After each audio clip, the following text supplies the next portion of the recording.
Hey folks, Erick Stakelbeck here. Welcome to the Watchman Newscast Livestream. A few things as I'm just pulling up our YouTube page right now. A few things different today.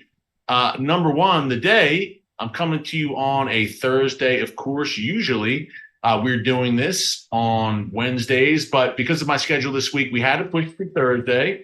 There we go. Have it all settled. Secondly, we're only going for 30 minutes today. I know we usually go for a full hour. Today we are going for 30 minutes. I have another commitment I have to run to. So sorry to get you all kind of out of sorts this week. Thursday live stream, 30 minutes, not an hour. But thank you for being with us.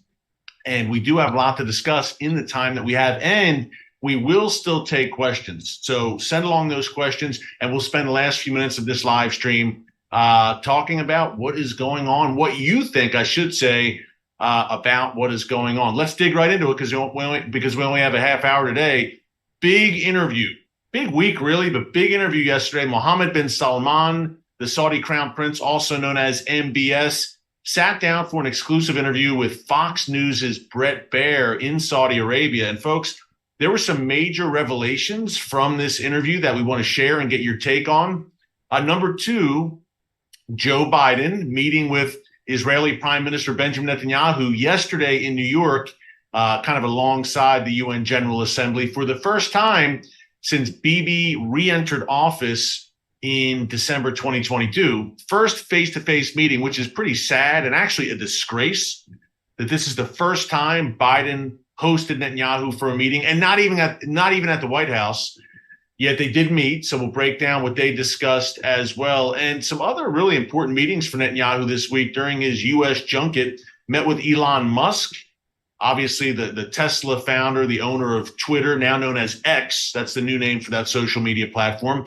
He also met with Ukrainian President Zelensky, and in a really fascinating one-on-one, Bibi met with Turkish President Recep Erdogan, who has not been very friendly to Israel, and that's putting it mildly. That was, I believe, their first face-to-face meeting ever, Netanyahu and Erdogan. So, man, an eventful week at the UN, to say the least. Now, MBS, as I said, he was not at the UN, or maybe I didn't say that. Now I am. He did not attend the UN General Assembly, nor did Vladimir Putin or Chinese Premier Xi Jinping. They all stayed home. So did Rishi Sunak, the British Prime Minister. So some world leaders were missing, which is kind of uncharacteristic. Usually even the worst of the worst attend the UN General Assembly. Speaking of which, Ibrahim Raisi, the Iranian president, also known as the Butcher of Tehran, and for good reason, he did attend the UN General Assembly. He was permitted to speak. We addressed this on the newscast earlier this week, folks. Not only was he permitted to speak, he was permitted to enter the United States in the first place, with which many with good reason had an issue with, permitted to enter the United States, and reportedly had a U.S. Secret Service detail. Wow, have to shake your head about that.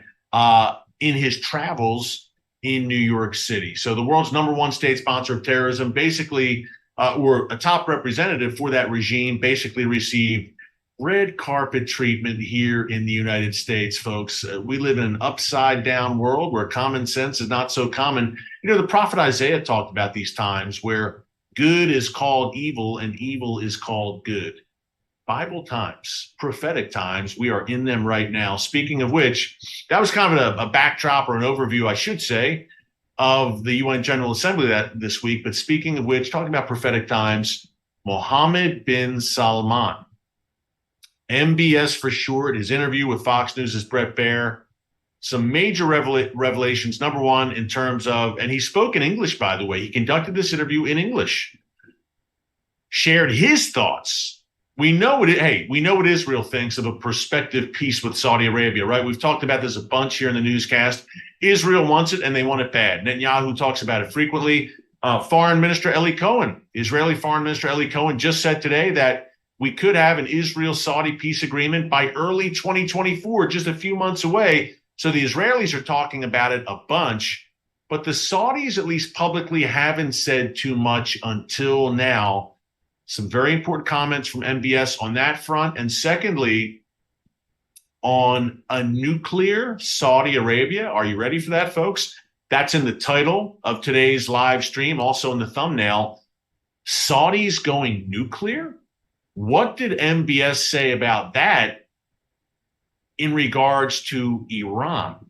Fascinating interview that he conducted with Bret Baier of Fox News. I'm going to break it down in a second and quote directly from it. Before I do, two quick things. Three, I should say. Number one, send along your questions, because although we're going for 30 minutes, we will close with your questions today. Number two, if you have not subscribed, please subscribe and click the notification bell so you get alerts every time a new video is posted. Hey, we're at 695,000 subscribers. Hard to believe, folks, just 5K away from 700,000. We'd love to get there by the end of this month, by the end of September, not for our glory or for our edification, but for the glory of God. You know, I say this channel is by God and for God, and that's why he's expanded our territory for such a time as this. And hey, the more people that are watching and clicking and viewing, the more YouTube will recommend these videos to people around the world when this message is sorely needed. So we'd love for you to subscribe. And lastly, remember, our good friends at Meir Panim, I've been talking about this over the past 2 weeks. We're in the midst of the Jewish high holidays right now in Israel and around the world. But in Israel, there are Holocaust survivors. There are young people, needy children who will not have the most pleasant high holidays, folks, to be quite blunt. There's poverty in Israel. There's poverty everywhere, but in Israel as well. And there's a biblical mandate that I, as a Bible-believing Christian, believe, Genesis 12:3, that God will bless those who bless Israel. We have a mandate to do such. So check out Meir Panim at mpgive.org. They're doing incredible work feeding the needy in Israel. I've been with them on the ground and helped to feed Holocaust survivors, folks, a memory I will never forget. Meir Panim is the real deal. I don't endorse many products or organizations at all here on the newscast. And you know that if you watch this on a frequent basis, but I really feel strongly about this. Meir Panim, a great organization, mpgive.org for more. Okay, let's get into it. MBS and Bret Baier of Fox News with a very revealing interview. I'm going to quote straight from it just off my phone. And key point here, folks, I want to get your take. I want to know what you think about these comments from MBS. Very important, because at the end of this live stream, we will dig into your questions. Okay. Here it is directly, quoting from Al Monitor, a Middle East-based site. It was an hour-long interview. It was the first for Mohammed bin Salman in English, and it was designed to address a Western audience. I'm just reading here from my phone. Bear with me. And here are some of the direct comments. Number one, he says, normalization with Israel. Quote, every day we get closer.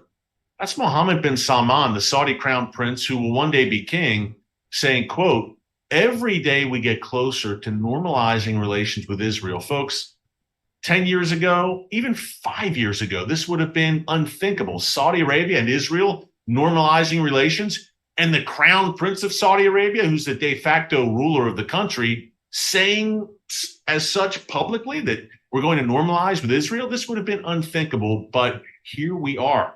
Every day we get closer, he said, and we hope that we will reach a place, quote, that it will ease the life of the Palestinians and get Israel as a player in the Middle East. He called it historic. He said this would be the most historic deal since the end of the Cold War, according to Mohammed bin Salman. So he's a young guy. I think he's 33, 34, but he understands the importance of this clearly, and the destiny of all of this, if there is a destiny, if they are destined to make peace. He understands the stakes. Let me put it that way. Let me correct myself. Okay. And he says that if we have a breakthrough of reaching a deal that gives the Palestinians their needs and makes the region calm, we're going to work with whoever is there. Because he was asked, look, can you make peace with the current right-wing government in Israel? He said, we can work with anyone to make this happen. Another revealing comment. Now, he talked about the Palestinians, folks, and I almost feel like he gave the Palestinian issue lip service because he has to. Well, I got to throw a bone to the Palestinians and say, hey, but folks, throughout, honestly, the only player that's been pushing Palestinian statehood and concessions to the Palestinians really has been the Biden administration. They're in the middle of this, mediating all this between Israel and Saudi Arabia. And all along, the Biden administration has been pushing the Palestinian angle. Biden did that yesterday with Netanyahu in New York City. So they are the ones, the Biden administration, who are pushing the Palestinian angle. The Saudis have not been, but Mohammed bin Salman, I said lip service. He's doing what he has to do, saying what he has to say. He knows that the Biden administration is very keen on the Palestinian angle here, concessions to the Palestinians. And for the Arab street, he has to say this. He can't give the Arab world the impression that he's just forgetting about the Palestinians. And look, for his own populace within Saudi Arabia and for his father, the king, who has been much more impassioned in talking about the Palestinian issue. For all those reasons, Mohammed bin Salman has to say that. But folks, you really get the impression that the Palestinian issue for Mohammed bin Salman is secondary, absolutely secondary, just as it was secondary for the other Abraham Accords nations. United Arab Emirates, Bahrain, Morocco, Sudan, maybe. We'll see long-term what happens with Sudan, but at least Morocco, UAE, Bahrain, that's solid. And folks, the lack of a Palestinian state and Benjamin Netanyahu being in office at that time, 2020, when those deals were struck, wasn't a deal breaker for them. And they struck those deals with Israel with the approval of MBS and the Saudi royal family. Make no mistake about that. So I say all that to say, look, the Palestinian issue is something that MBS has to talk about for the reasons I outlined a minute ago, but it is not going to stop him or Saudi Arabia from normalizing relations with Israel. There's been a precedent set, again, under the Abraham Accords, that there doesn't need to be a Palestinian state to normalize relations with Israel. Precedent set. It's not going to stop MBS. The only thing that would stop him vis-a-vis the Palestinians would be the Biden administration throwing a fit and digging in their heels over it and saying, no, you can't make peace with Israel without some kind of separate agreement with the Palestinians. Now, does that agreement with the Palestinians, in a perfect world for the Biden administration, in their perfect world, that would mean a Palestinian state? Folks, under the current Israeli government, that ain't happening. Bibi's government would collapse. And we've talked about this a few times on the newscast. Look, Bibi's government right now, there's no way that this governing coalition that he is leading would accede to a Palestinian state or accept a Palestinian state. It's not happening. The only way that would happen would be if Bibi disbanded his current government, broke up his current coalition, and are you ready for it? Called for new elections after Israel had, 5 elections in 3.5 years or 4 years? Could you imagine Israel holding yet another election in, say, 2024? It's not outside the realm of possibility. Folks, in today's Middle East, expect the unexpected. And look, it seems extremely unlikely on the surface that Bibi would ever make some sort of coalition or form a coalition with the likes of Yair Lapid or Benny Gantz, his competitors. They've been highly critical of each other. It's the daggers are out. It seems impossible that they would ever come to any sort of agreement where they would collaborate with one another. And yet, stranger things have happened. And if Bibi thinks that to get that Saudi deal, which, folks, he sees himself as a historic figure already, and rightly so. He's done historic things, no doubt. But he has said that the Saudi peace deal would be a quantum leap, his words. He knows the historic importance of making peace with Saudi Arabia, Israel and the Saudis. I mean, Saudi Arabia, the birthplace of Islam and Islam's prophet Muhammad. Obviously, Mecca, Medina, Islam's 2 holiest sites are there. It cannot be understated the game-changing magnitude of an Israel-Saudi official peace with official diplomatic relations. It's an absolute game changer. Netanyahu gets that, which brings us to a fork in the road, so to speak. Okay, both sides are willing. Israel obviously is, and MBS is. He said it last night. You heard it. And by the way, we'll get into that nuclear issue in a minute. I'm saving maybe even the most explosive, no pun intended, for last. They all want it. This means one of 2 things in my view. Either if they all want it, And neither side really has the Palestinian issue. Obviously, Israel doesn't, and the Saudis don't either at the top of their list. So they could do this. Listen, folks, if there was a Republican administration in right now, if Trump was in office right now, who was the mediator of the Abraham Accords in 2020, the Palestinian issue would not be front and center, and they would have made peace already without a Palestinian state. But if Bibi is against the wall, he badly, badly wants this Saudi deal. Yet the options are, okay, do the Saudi deal, but there must be serious Palestinian concessions to the Palestinians. Both are on board, Saudis, Israel. They want to do the deal, but not without massive Israeli concessions to the Palestinians. I don't know what that looks like. It's not going to be a Palestinian state, I would think, at least not now. But does Bibi break? Does he know that his government is going to collapse and try and do the deal anyway? Or does he collapse the government himself and say, I'm breaking it up, we're calling new elections? All so he can get that elusive Saudi peace. We may be coming to some situation like that, folks. It's going to be interesting to see. And the reason, again, is not because of normalization with Saudi Arabia. It's because of the price for Israel of normalization with Saudi Arabia. That price, quote, is concessions to the Palestinians. What kind of concessions? We don't fully know yet. I think Bibi will be willing to make some. Palestinian state's not on the table.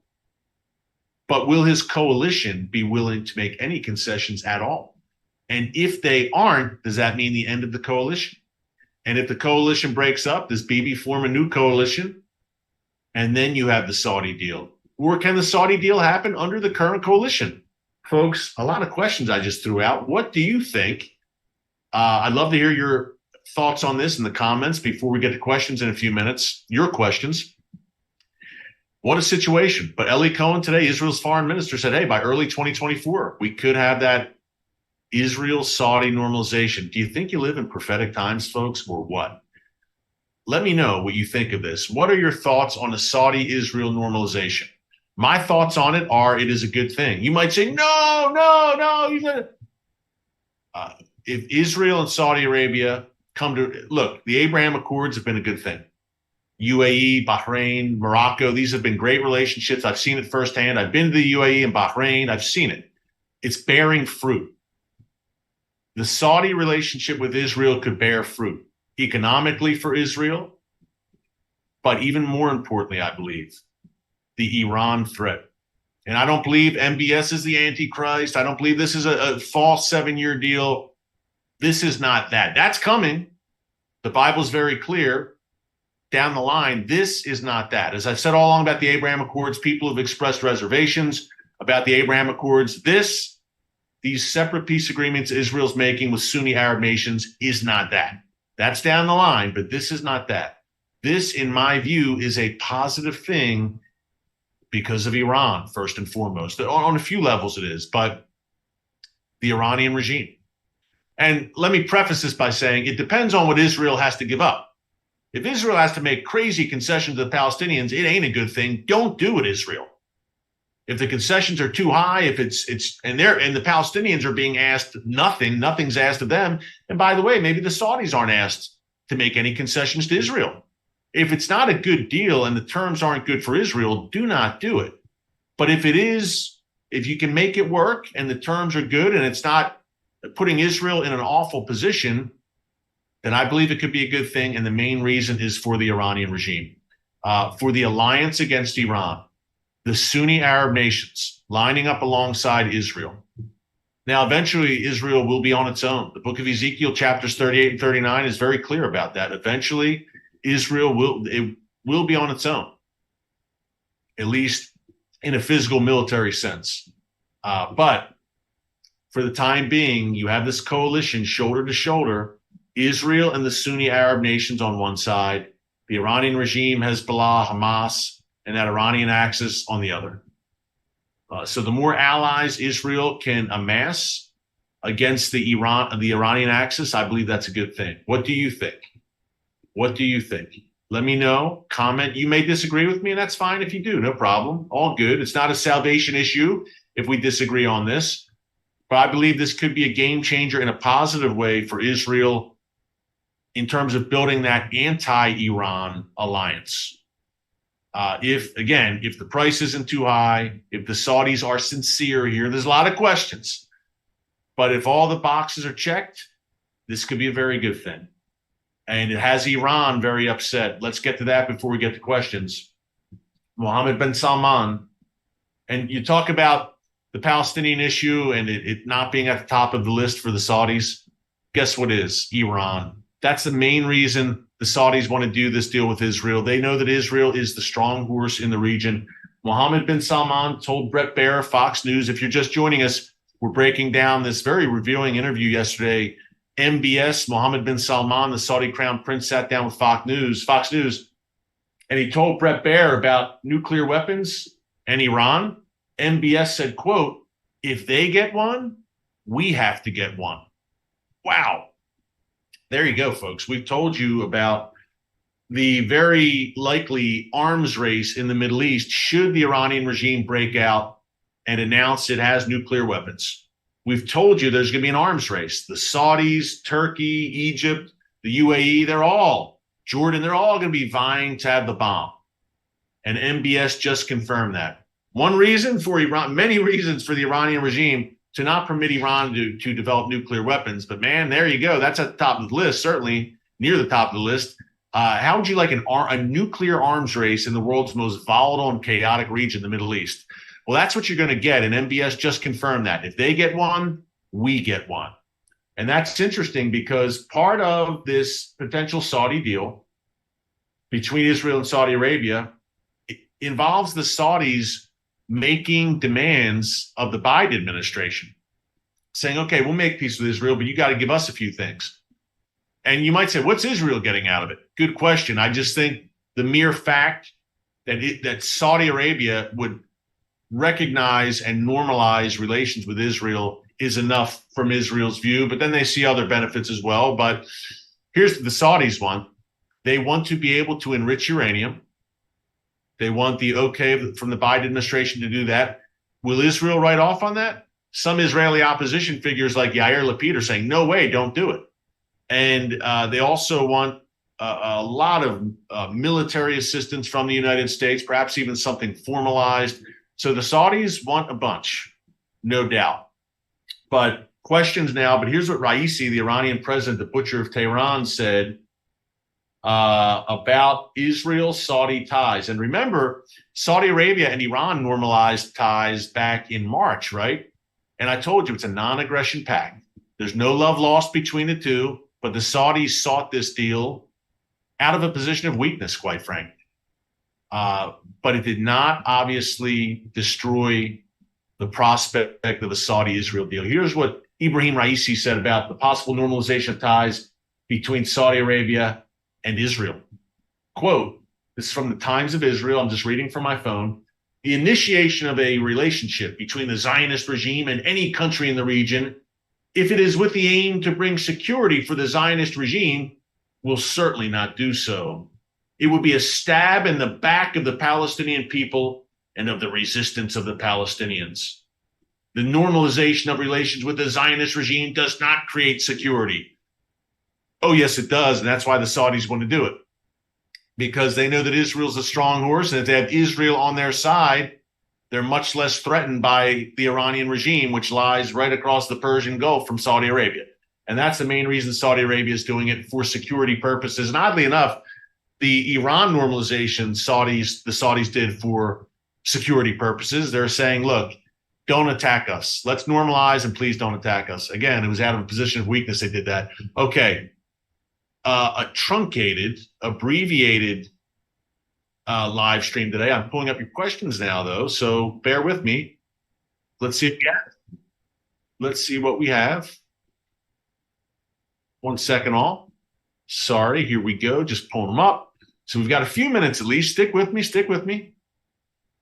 We have a few minutes, even though we're ending early today, but we still have a few minutes here to kick out some good questions. Let's see. A little slow today. I'm not surprised. Someone asked, The handle the Freak asks, that's a good handle.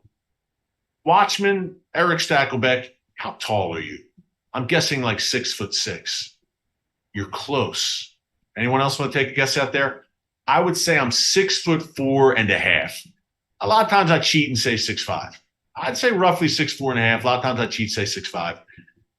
You might have guessed by now that I played basketball. I love the game. I'm a basketball junkie. Played my whole life. So yeah, 6'4.5". That's an easy question. Okay. But a good one, because a lot of people say, man, how tall are you? They see me interviewing people and they're like, gosh, I'm not that tall. Believe me, a lot of times on the basketball court, folks, I played against guys who were 6'8", 6'9", even 6'11". I mean, and I looked like a midget. Trust me. So it is what it is. Okay. Rafi Sosikian asked, what role does the Temple Mount play in negotiations? Great question, Rafi. Negotiations between Israel and Saudi Arabia. I believe we talked about this 2 weeks ago here in the live stream. Hey, Rafi, great question, because there's a good chance that the Saudis will have some kind of role on the Temple Mount as part of this normalization deal with Israel. There's been chatter about that. Look, this obviously Mecca and Medina, Islam's two holiest sites, are in Saudi Arabia. And you just know that the Saudis would love to have a piece of the Temple Mount as well. That would give them all three, the top three Islamic sites, holy sites. But what's Jordan going to say about that? Because right now, Jordan is the custodian of the Al-Aqsa Mosque and basically controls things on the Temple Mount. How does that work between Jordan and Saudi Arabia? That's going to be one to watch, because I believe this may very well come up. MBS, he's a guy who thinks big, as you can tell from what we shared with you today. So the Temple Mount doesn't get much bigger than the Temple Mount. So I'd not be shocked for that to be on the table in some way, a Saudi role in that to be on the table. Okay. By His Grace asks, do you believe once the peace deal between Israel and the Saudis take place, Ezekiel 38 might happen? I do. It could happen before a peace deal, by the way. It very well could. But I have to say, you would think that an Israel-Saudi peace deal would just enrage the Iranians and inflame Iran and its axis and make an act of violence even more likely. Iran may really lash out. To see the Saudis make peace with Israel, I mean, the Iranian regime would be threatened by that and then some. So I believe it's interesting because it makes Israel and Saudi Arabia stronger, no doubt, from a security perspective, but it may actually increase the likelihood of Iran acting up and acting out. So Ezekiel 38 could happen, before, after, no timetable here. I never set a timetable, but it's going to be interesting, the impact on the region that an Israel-Saudi peace would have and how Iran responds. Now, the Abraham Accords in 2020, Iran gnashed its teeth, the Iranian regime, and look, carried out the Houthis, that Iranian proxy based in Yemen, carried out attacks not only against Saudi Arabia, but against the UAE. We've had quiet on the Houthi front.